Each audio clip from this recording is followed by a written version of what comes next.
media sosial yang bijak dengan mendapatkan sumber berita yang sahih di RTM. Kita mulakan dengan segmen Sahih.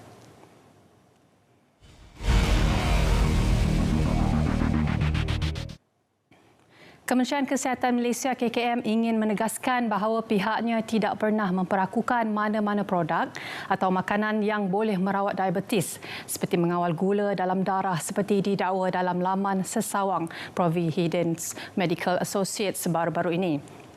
Gambar yang digunakan adalah tanpa kebenaran KKM dan pihak KKM juga tidak pernah memberikan kebenaran bagi menyiarkan artikel berkenaan. Sehubungan itu, KKM menyeru agar masyarakat tidak mudah terpedaya dan terpengaruh dengan kenyatakan yang tidak diketahui kesahihannya. Polis sedang memburu sekumpulan penjenayah yang terlibat dalam 2 kes samun bersenjatakan parang di Taman Intan Kapar dan di tepi jalan berhampiran Taman Klang Utama, Bukit Raja di Klang pada Isnin. Ketua Polis Daerah Klang Utara, Asisten Komisioner S. Vijaya Rao berkata, kejadian pertama berlaku kira-kira pukul 3.05 petang di sebuah rumah di Taman Intan Kapar. Menurutnya, berdasarkan siasatan dijalankan ketika kejadian, seorang wanita sedang mengemas rumahnya dalam keadaan pintu dan pagar terbuka. Jelas beliau hasil rakaman kamera litar tertutup CCTV di lokasi menunjukkan sebuah kereta Proton Wajah yang dinaiki 4 lelaki bersenjatakan parang telah keluar dari kereta tersebut. Katanya lagi mangsa yang ketika itu sedang mengemas di bahagian dapur rumah telah disamun melibatkan 3 rantai emas oleh suspek ketika kejadian. Baik, lelaki yang mengamuk di sebuah restoran Tom Yam di Jalan Taman Seri Sentosa di sini dengan menterbalikkan bekas makanan dan meja seperti dalam rakaman video yang tular di media sosial sudah ditahan polis semalam. Ketua Polis Daerah Brickfields, Asisten Komisioner Amhizam Abdul Syukur berkata polis mengesan rakaman video berdurasi 45 saat itu dimuat naik dan tular di media sosial pada jam 8 pagi kemarin. Katanya suspek datang untuk membeli makanan tetapi makanan yang dijual di restoran terbabit sudah habis menyebabkan beliau tidak berpuas hati dan menolak barang-barang serta menterbalikkan meja sebelum beredar. Katanya anggota unit rondaan bermotosikal URB Sektor 27 Balai Polis Petaling membuat rondaan susulan kes itu. Menerima maklumat orang awam menyatakan suspek berada berhampiran sebuah surau di Seri Sentosa. Polis telah mengenal pasti 3 individu yang disyaki terlibat dalam kes pergaduhan di sebuah premis di Jalan Yap Kuan Seng di sini pada Ahad. Ketua Polis Daerah Dang Wangi, Asisten Komisioner Nur Delhan Yahya berkata pihaknya sedang mengesan 3 individu terbabit bagi membantu siasatan. Nur Delhan berkata motif dan punca kejadian masih dalam siasatan pihak polis. Beliau turut memohon orang ramai yang mempunyai maklumat berkaitan kejadian tersebut untuk tampil atau menghubungi Ibu Pejabat Polis Daerah Dang Wangi di talian 03-2600-2222. Pada Isnin lalu, tular video berdurasi 1 minit 6 saat dimuat naik oleh seorang pemilik akaun Twitter yang memaparkan kejadian pergaduhan melibatkan sekumpulan individu di hadapan sebuah premis. Baik, Kementerian Perdagangan Dalam Negeri dan Hal Ehwal Pengguna KPDN HEP menyenaraikan 8 barangan bagi pelaksanaan skim harga maksimum musim perayaan Deepavali 2022. Ketua Setiausaha KPDN HEP Datuk Azman Muhammad Yusof berkata pelaksanaan skim itu berkuat kuasa selama 7 hari bermula Khamis ini. Ujarnya barangan tersebut merangkumi daging kambing biri-biri import bertulang, tomato, cili merah, kelapa biji, kelapa parut, bawang merah kecil, bawang merah besar import dan kacang dal. Pada masa yang sama, beliau berkata ayam dan telur ayam telah disambung pewartaannya sebagai barangan harga terkawal dan sedang berkuat kuasa sejak 12 Oktober lalu. COVID-19 masih berleluasa. Kita berupaya membantu dan melindungi keluarga serta kenalan yang berisiko tinggi dari mendapat jangkitan COVID-19 yang teruk dengan menyokong mereka untuk mendapatkan vaksin atau dos penggalak. Ikuti langkah-langkah yang disenaraikan ini untuk melindungi mereka. Yang pertama, kongsi fakta yang benar mengenai vaksin. Kedua, semak dos yang disyorkan oleh pihak kesihatan yang bersesuaian dengan mereka. Langkah seterusnya, memberi sokongan kepada mereka mereka untuk ke pusat vaksinasi, mengingatkan mereka untuk mendapatkan vaksin atau dos penggalak yang seterusnya, serta langkah terakhir adalah menggalakkan mereka untuk terus mengamalkan langkah pencegahan walaupun telah mendapat vaksinasi. Baik, berikut merupakan antara persediaan sebelum banjir yang boleh dijadikan panduan untuk ibu hamil. Pastikan anda menyediakan perkara berikut semasa berpindah, iaitu buku rekod kesihatan ibu, keperluan peribadi, keperluan bayi atau anak dan juga bekalan ubat. Dan selain itu, ibu hamil juga perlu segera memaklumkan kepada fasiliti kesihatan terdekat sekiranya anda hampir bersalin. Adakah anda tahu apakah yang dimaksudkan dengan layering akaun bank? Untuk makluman, selepas mangsa memasukkan wang ke akaun keldai yang diberikan skamer, wang tersebut akan segera dipindahkan ke beberapa pecahan akaun keldai yang lain. Dan ini adalah bertujuan untuk melambatkan dan menyukarkan proses wang mangsa dikesan. Biasanya mangsa hanya tersedar telah ditipu selepas beberapa hari, bulan atau tahun berurusan dengan skamer. Dan bagi kes e-dagang atau pinjaman tidak wujud, mangsa akan tersedar telah ditipu selepas tidak menerima barang yang dibeli atau tidak menerima wang pinjaman serta gagal menghubungi penjual atau ejen.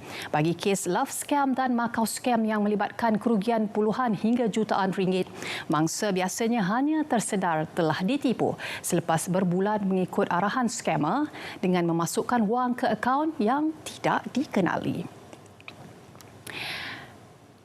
Baik, apakah langkah-langkah yang boleh diikuti selepas menghadapi banjir? Apa yang anda boleh lakukan adalah memastikan dari berada di kawasan kabel elektrik yang terapung, mengelak dari memakan makanan yang terkena air banjir, mengelakkan dari terdedah kepada air banjir supaya tidak dijangkiti penyakit berjangkit bawaan air dan pulang ke rumah hanya setelah situasi disahkan selamat. Baik, pastikan sahih berehat. Seketika kita akan kembali lagi selepas ini.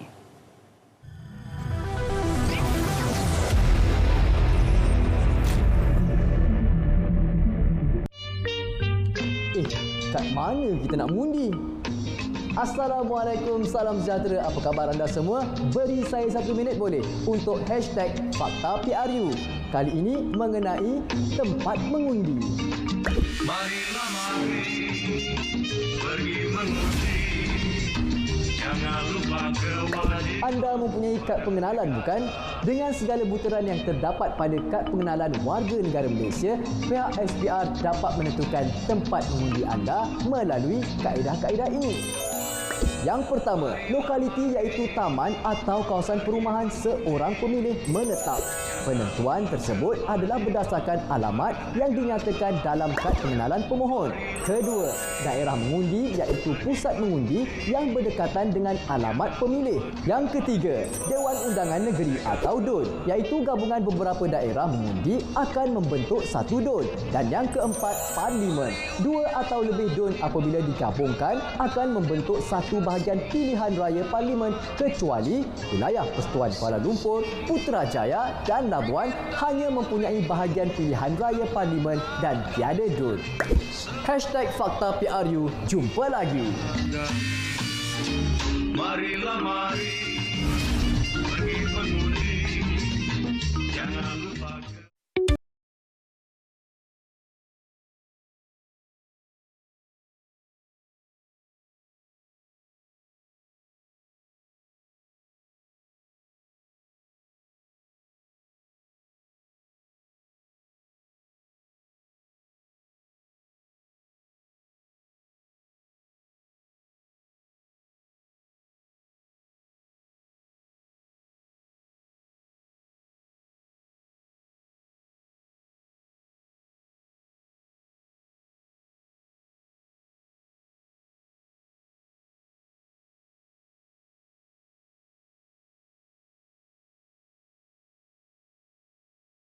Statistik negara pada tahun ini, kami telah menyediakan pelbagai aktiviti dan program yang menarik dalam Karnival Statistik 2022. Anda semua dijemput hadir bagi memeriahkan lagi Karnival ini. Jumpa anda di sana. Mohlah kita!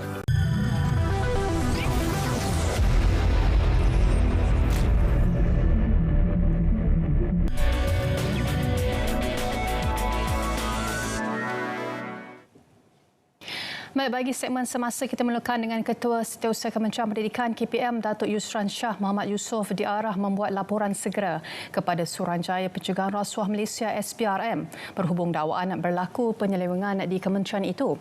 Menteri Kanan Pendidikan Datuk Dr. Razi Jidin menerusi hantaran di Facebook malam tadi berkata arahan itu dibuat berikutan hantaran video dibuat individu dikenali Zaharin Yassin yang mendakwa menerima aduan penyelewengan berkaitan surat setuju terima SST untuk kontrak bekalan makanan bermasak serta kebersihan bangunan dan kawasan. Jelas Razi memandangkan namanya dan Ketua Setiausaha KPM turut disentuh. Beliau telah mengarahkan Ketua Setiausaha KPM untuk membuat laporan segera kepada SPRM supaya siasatan terhadap dakwaan tersebut dilaksanakan secepat mungkin. Ujarnya lagi, beliau turut berharap agar Zaharin dapat menyampaikan maklumat yang diterima beliau kepada SPRM. Razi turut memuat naik video berdurasi 2 minit 45 saat oleh Zaharin berkaitan dakwaan tersebut di hantaran sama. Baik, Institut Penyelidikan Klinikal ICR bawah Institut Kesihatan Negara NIH sedang mengadakan semakan dan perbincangan bersama pakar-pakar terutamanya dalam bidang ekologi dan rawatan paliatif tentang penggunaan ubat berasaskan kanabis. Menurut Menteri Kesihatan Khairi Jamaluddin, pendaftaran bagi penggunaannya akan dibuka sekiranya terdapat bukti kukuh yang membolehkan bahan itu digunakan dengan selamat dan berkesan dalam merawat pesakit. Beliau berkata ia turut melibatkan pakar dalam perkhidmatan yang memberi rawatan untuk keadaan tertentu seperti epilepsi. Selain itu, ICR juga sedang menyemak data dari negara luar dari segi keberkesanan dan keselamatan penggunaan kanabis dalam kondisi penyakit tertentu. Ujarnya, sekiranya semakan pakar mendapati bahawa ada bukti kukuh kanabis boleh digunakan dengan selamat dan berkesan, pihak kementerian boleh membuka untuk pendaftaran bagi indikasi penggunaan untuk rawatan penyakit tertentu. Baik, Kumpulan Prasarana Rakyat Johor Sdn Bhd KPRJ menerusi anak syarikatnya Sports Johor Sdn Bhd berhasrat menjadikan Johor sebagai peneraju e-sukan sekaligus membantu menjadikan negeri itu sebagai pusat kemajuan sukan di negara ini. Ketua Sektor Korporat KPRJ Khairuddin Hassan berkata e-sukan mempunyai potensi untuk dikembangkan. Menurutnya, Johor E-Sports Festival 2022 JEF 22 yang bermula Mac lepas menerima 7,500 penyertaan.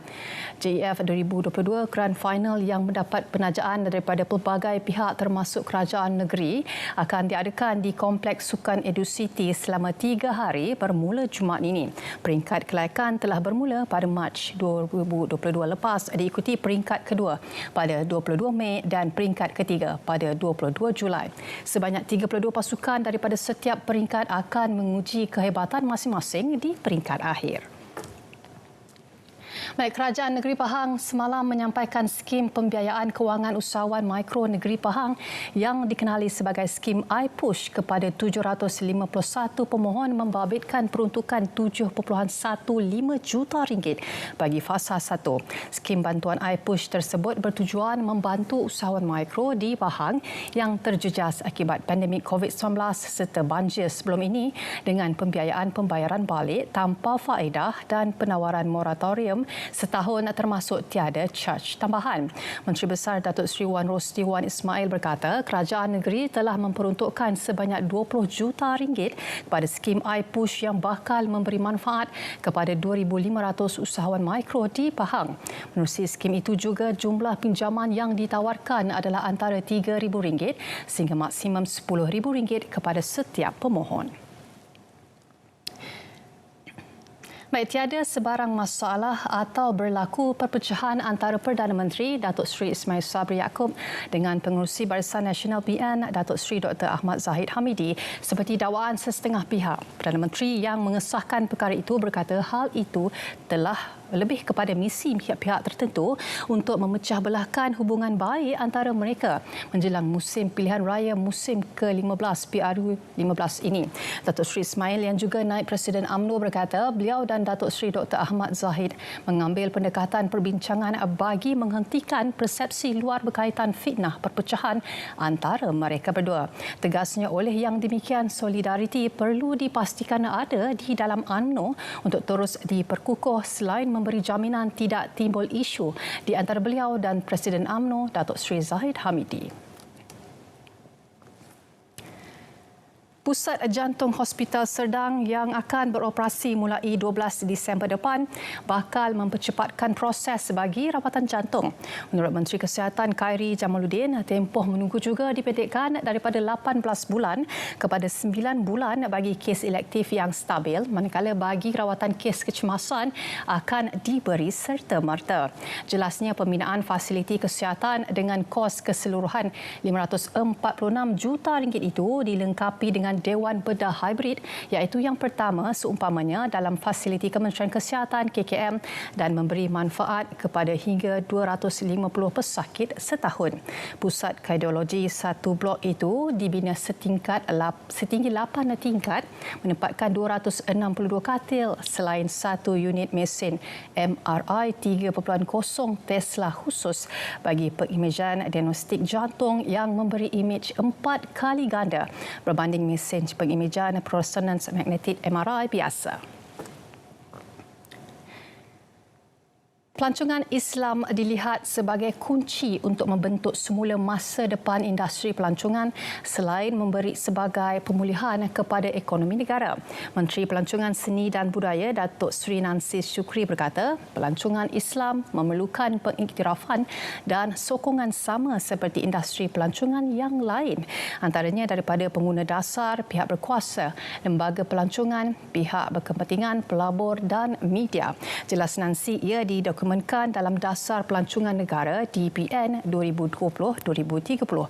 Pelan Hala 7 Negara untuk Kemakmuran Pelancongan disokong oleh strategi transformasi yang dirancang dengan teliti, termasuklah pengukuhan kapasiti tadbir urus, mewujudkan zon pelaburan pelancongan khas, menerima pelancongan pintar, meningkatkan kecanggihan permintaan, mengamalkan pelancongan yang mampan dan bertanggungjawab serta meningkatkan kemahiran modal insan.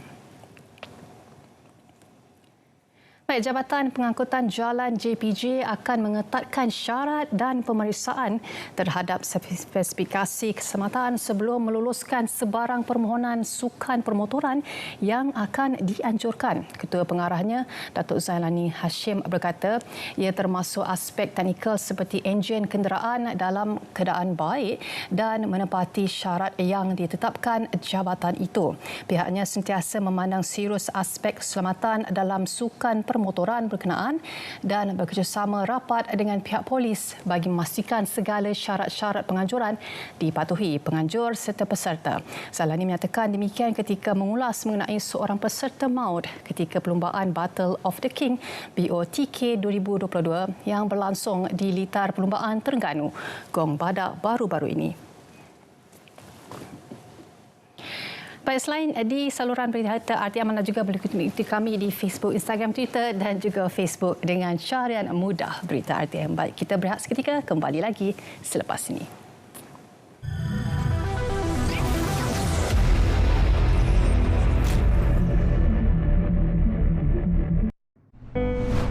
Langkah-langkah keselamatan ketika musim banjir. Sediakan kit peralatan kecemasan seperti ubat-ubatan, makanan dan minuman, peralatan peribadi, lampu suluh, telefon dan power bank.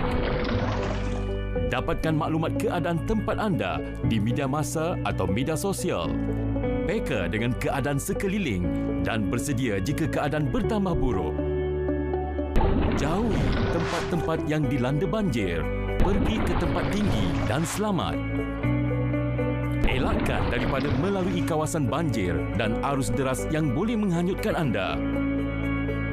Jangan sengaja bersiar-siar di kawasan banjir, sama ada dengan sampan, basikal mahupun berjalan kaki.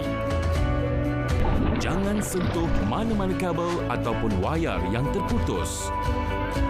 Awasi kanak-kanak, jangan biarkan mereka bermain air banjir, terutamanya di longkang, sungai atau lombong. Elakkan minum air banjir, minum air yang dimasak. Dan berikan sepenuh tumpuan semasa banjir. Segera berpindah ke pusat pemindahan sekiranya diarahkan. Pesanan khidmat masyarakat ini dibawakan kepada anda oleh RTM, teman setia anda.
Baik, berfikir sebelum bertindak adalah satu kaedah yang terbaik untuk anda gunakan sebelum anda menyebarkan berita palsu atau anda boleh ikuti portal sebenarnya.my untuk mendapatkan berita yang benar, tepat dan juga telah ditentusahkan. Baik, kita teruskan dengan segmen seterusnya, notifikasi. Baik, ikuti bicara naratif dengan tajuk kupasannya menepati risiko musim tengkujuh bersama dengan Datuk Syaharuddin bin Abu Sohod iaitu Ketua Pengarah Jabatan Kebajikan Masyarakat JKM malam ini bersiaran pada jam 9 malam.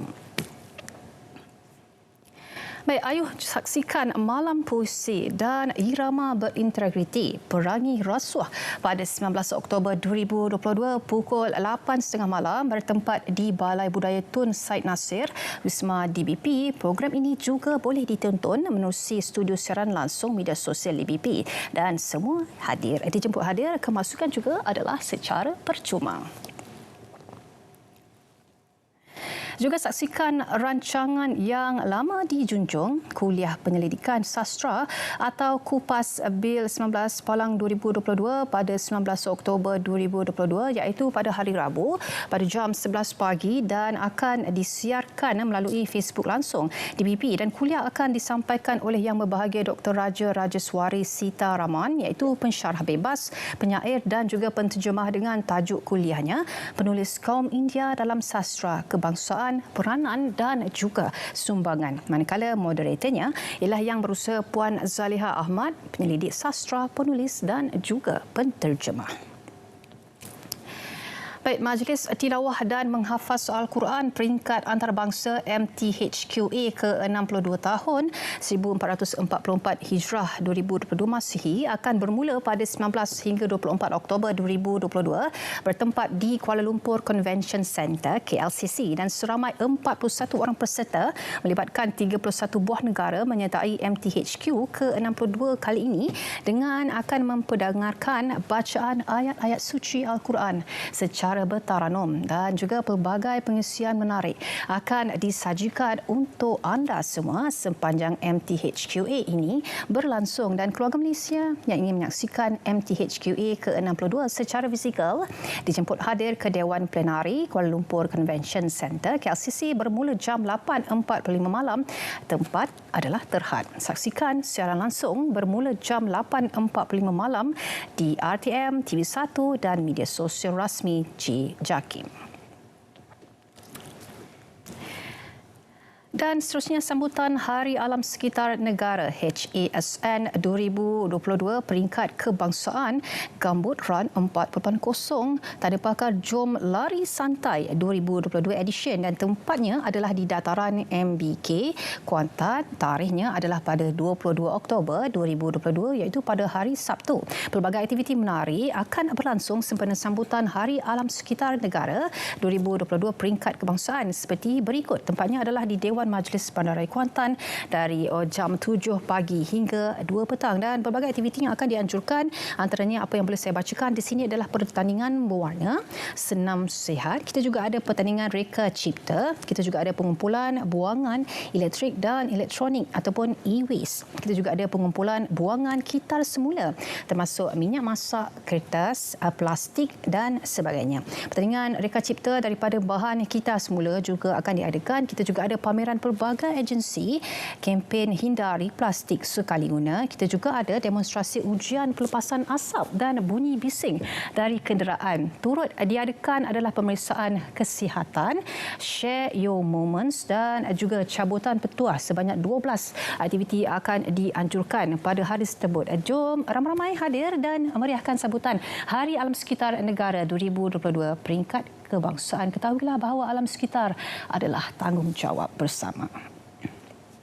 Baik, jangan lupa temu janji kita pada esok untuk menyaksikan Jom Belajar Seni Budaya bersama dengan Nur Syazana Salim, iaitu artis budaya JKKN Perlis di saluran Facebook JKKN Perlis, dan beliau akan berkongsi cara-cara untuk membuat kuih cara yang sedap dan juga menyelerakan. Jadi jangan lupa untuk saksikannya. Tarikhnya adalah pada 19 Oktober 2022, iaitu pada hari Rabu esok, waktu 11 pagi, dan tajuknya adalah pembuatan kuih cara. Baik, ini adalah satu nasihat kepada mereka yang gemar merokok. Merokok hanya memberi kesan yang buruk kepada kesihatan kita. Ini adalah sudah pasti. Berikut merupakan amalan berhenti merokok yang dapat dipraktikkan oleh perokok. Dan yang pertama, pastikan anda melengah-lengahkan ataupun tunggu 5 minit atau katakan sebentar sekiranya terdapat keinginan untuk merokok itu. Yang kedua, menarik nafas panjang. Tarik nafas 3 kali secara perlahan-lahan bagi meredakan keinginan untuk merokok itu.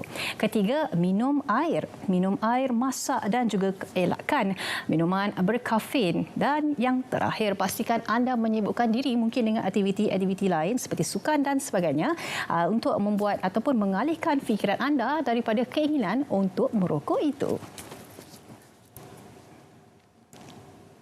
Baik, sekian sahaja daripada saya untuk hari ini. Teruskan bersama kami esok pada jam 3.30 petang. Assalamualaikum dan pastikan sahih. Jangan kongsi jika tidak pasti. Assalamualaikum dan jumpa lagi.